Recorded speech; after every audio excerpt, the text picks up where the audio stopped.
Glad that's over. That was interesting. What a great 2 days we've had. And so goodbye. Thank you. I think this has been a really good conference. I've really enjoyed it. I've really enjoyed your engagement. Obviously, it's the Queen's birthday today. Is Paul Idden in the room? So before I do my little ending bit, I did write some notes down, Paul. I've got to put my glasses on to read it. So I've had to divert a little bit because this is breaking news. Paul Idden works for Direct Health. Are you the CEO? Or? Sales Director, Regional Sales Director. You can be. I've just promoted you. Well done. Direct Healthcare Services, and they're based in Caerphilly, and fantastic news for them today. We've just been talking about innovation in dressings. Direct Healthcare Services predominantly with regard to pressure relieving products. And today they've just won the Queen's Award for Innovation. So that's fantastic news in Wales. So Paul's just got a few words to say about that. Thanks, Heidi. Well, I didn't expect to be stood up here today doing a little speech, especially on the Queen's birthday. She just gave me a call and congratulated us, so we're all good. My name's, people don't know me, I'm Paul, I'm the Regional Sales Director from Direct Healthcare. First of all, I'd like to congratulate Heidi and the team and the whole of TVS for doing such an amazing job with the conference. It's been a great one this year, so well done, and thanks again for all your hard work. Really appreciate it. We as a company were so proud to have won this award, and most of you who know me, I've been with Direct Healthcare since day one, so it's like 7.5 years. Wow, how time's flown and how far we've come. And I can't begin to tell you how proud I am to be stood up here and to receive the award today. And I know people have seen it around on the stand, and I really appreciate the comments that have, even from competitors, coming up, shaking hands and congratulating us, because it's such a great achievement. Our whole team worked really hard. Cass Khan, my colleague here, is one of the business development managers for one of the territories. He's been with me the last few days. And the guys in the factory, we worked really hard to make innovative solutions that support you guys. So the Queen's Award for Enterprise and Innovation in Intelligent Pressure Care Management, which is what we've won on innovating a product, has been amazing news for us at Direct Healthcare. Obviously, I've been known for the last week or two. It's embodied. I can't mention it until the Queen's birthday. So we was out with customers last night, and I was so eager to tell everyone. But we mentioned it this morning, a bit of a bucks for his breakfast, so that was great. But it's great for the industry. And every supplier who's been here this week, I know is proud to work for you within the NHS. And as an industry and individuals, we love what we do, and we're passionate about supporting our National Health Service. But this award is really down to the job our customers do with the product. How they implement our solutions are really key to success and our success. So thanks to them and all of you who we know do such an amazing job in the face of unbelievable challenges, which you do. So I celebrated last night. I will be celebrating again today with the company, and I just want to say thanks very much. Thank you.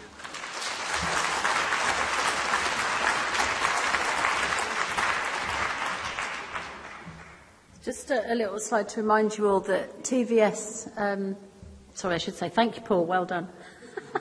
Etiquette. Just to remind you that TVS, we do still run our regional study days. We put these on for free for you. We just expect you to find your venue, find the people to come and sit in it. Oh, we've moved on to the next slide. And also this year, it's the World Union Wound Healing Society's meeting in September in Florence. Beautiful, beautiful city.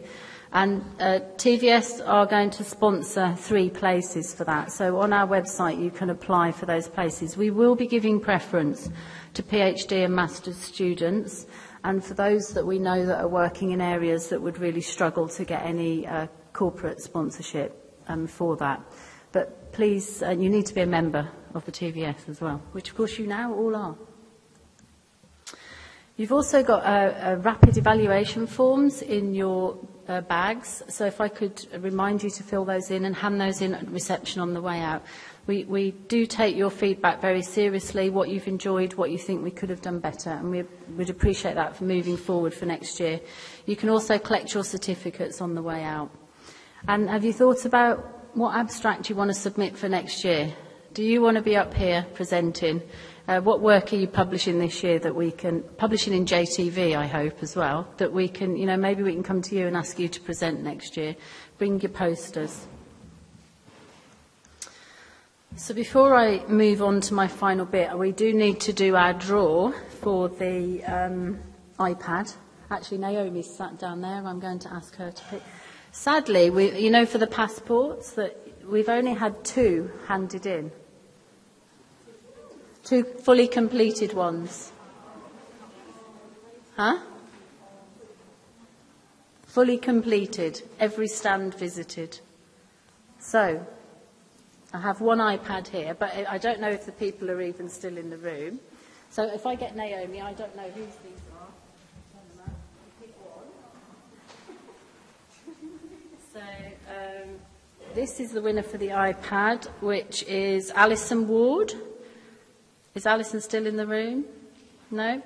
And as there were only 2, we've decided to offer the second a free place to next year's conference. So that's Lisa Hill. Neither in the room. Oh, you know. Can you remember those? Somebody write that down. Alison Ward, Lisa Hill. I'll put the iPad back then. Have it here.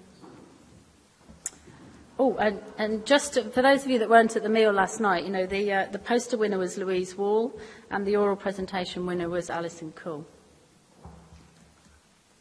Yes, well done.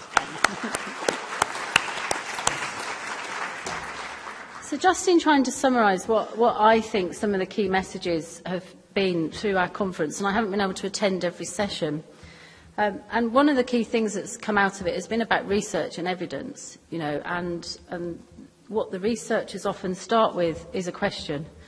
They're asking a question that they want to answer, then they'll design a trial to try and answer that question. They'll have to then find the patients so that they can fulfil the power for that trial. They'll be determining what those outcomes need to be, then determining the effectiveness of whatever it is that they're trying to answer. And then hoping that that will then change practice locally if effectiveness was found. However, there are some challenges along the way with that. When you get to the point of finding the patients, who gets excluded from that? And often the patients that are excluded, some of the patients that we see in our complex wound clinic, they're the ones we're dealing with on a daily basis, and the research hasn't meant anything to them because they're not in that group that were researched. And when we come to seeing guidelines being written, the methodology of the research is challenged in the guidelines. So often papers, and we've seen that time and time and again while we've been here, the papers don't make it into the guidelines because the methodology wasn't robust, it wasn't powered enough, they haven't addressed bias, etc. So we've got some challenges with the way research is done, and I know I've had many debates on my views on that. I'm not going to go into that today. Of course, if we flip it around, we've got clinicians out there that are delivering sound clinical practice that's making a difference to patients. They don't need to find the patients, they're already working with them. They do need to think about what their expectations are for outcomes with those patients, and they need to find ways of measuring that and capturing that information so that they can see what is actually being effective, and then try and roll that backwards to change practice nationally. So we don't need to find the patients, we've already got that. But actually, are the clinicians' outcomes, this message I think has been repeated throughout the conference, are the clinicians' outcome desires the same as the patients? The patients may want something different to us, and do we ask them?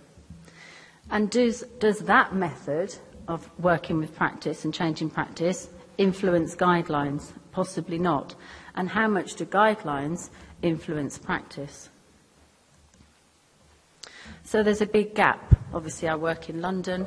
We've got the mind, the gap man that works there. So, but we've got this gap between clinical practice and evidence.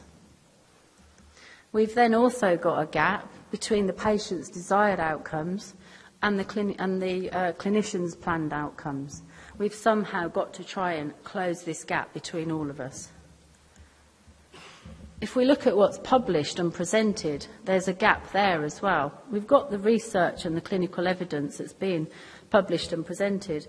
Are the clinicians reading it? Do they understand it? Is it being put across in a way that we actually want to read that paper? And then are we changing practice? Are we implementing those findings locally?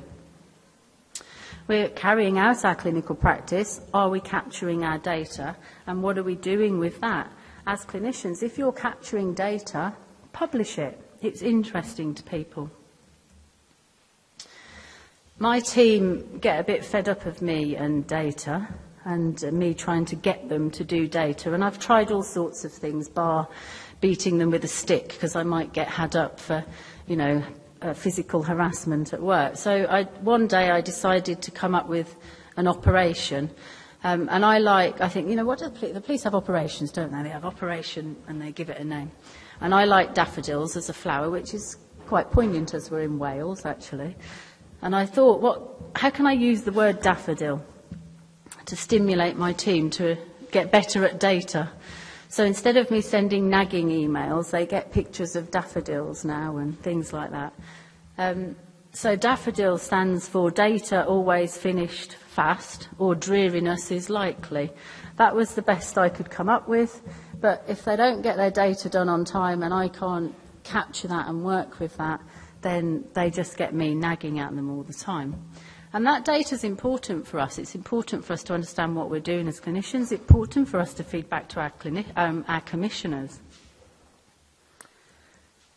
And we heard earlier when we were talking about the diabetic foot ulcer guidelines, the guidelines say one thing, but we've still got a quarter of CCGs saying that they're not delivering on the pathway within that guideline for assessment within 24 hours. So the guidelines are written based on best evidence, and commissioners aren't able to influence the local services to make sure they're delivering on that guideline. So there's another gap. There's a gap between what the commissioners are wanting and the commissioners are providing and asking the providers to deliver on, with evidence again, guidelines, and again back to clinical practice. I feel like I'm being a bit negative. We've got a lot of gaps. And hopefully this conference has helped us think about how we can bridge those together. And one of the things TVS is looking to do this year is work on a strategy as a society, what we can do for you as members and also then for the population of people living with wounds. So we've got a big piece of work going on this year. And with REN, who are of course the research network, we're funding them and hopefully that closeness of relationship between the clinicians within the society and the researchers and educators within the society and REN, we can bridge some of those gaps a little bit and start having good conversations about that. We will be opening up to the members through our newsletter systems for you to give us ideas. What kind of things would you like us to be funding to help with all of this work that we'd like to do? And I'm fairly certain that one of the things that will come out of our strategy is that we want to raise awareness for the patients that are living with leg ulcers and get some standardised practice in place for them. So hopefully you've all learned something new. You've aspired to go away and change practice locally, and that the attendance of this conference, will turn something around for you locally. And you haven't just come for a jolly for 2 days, that you've learned something that you think, do you know what, we're not doing that, and I'm going to make sure we start doing that back at base. I was actually trying to find an inspirational quote from Victoria Wood, who sadly we've lost this week. She's a witty, intelligent woman. I thought she might be able to help me, and all I could find was "let's do it." And when you click on the video for that, that didn't seem quite appropriate. If you haven't watched that video, it's very prominent today. So I found this from The Hobbit, which I found equally joyful. Go back, he thought, no good at all. Go sideways, impossible. Go forward, only thing to do. On we go. So hopefully you could all enjoy that little phrase from The Hobbit, and we can all move forwards to change some practice. So I need to say thank you to Tina, who's been a fantastic vice chair and past chair for the TVS and helped me. And Ray's not in the room, I don't think, but he's going to be the next vice chair moving forward, and then next year take over from me as chair, and I can sit back and relax. I think that might be the last one. Oh, no, of course. Where are we going next year? TVS 2017, back to my home city. This is where I was born. This is where I was born, not far from the Edgbaston Stadium. This is the Warwickshire Cricket Ground. I was born in Moseley, and I did my nurse training at Dudley Road, where you got Elaine sat in the room. It was also there way back then. So next year, TVS, save the dates, pop it in your diary, 5th to the 6th of April, and hopefully you'll all be able to join us there. And I'm very good at saying welcome to Birmingham in a Brummie accent, I can assure you. So thank you very much. Thank you.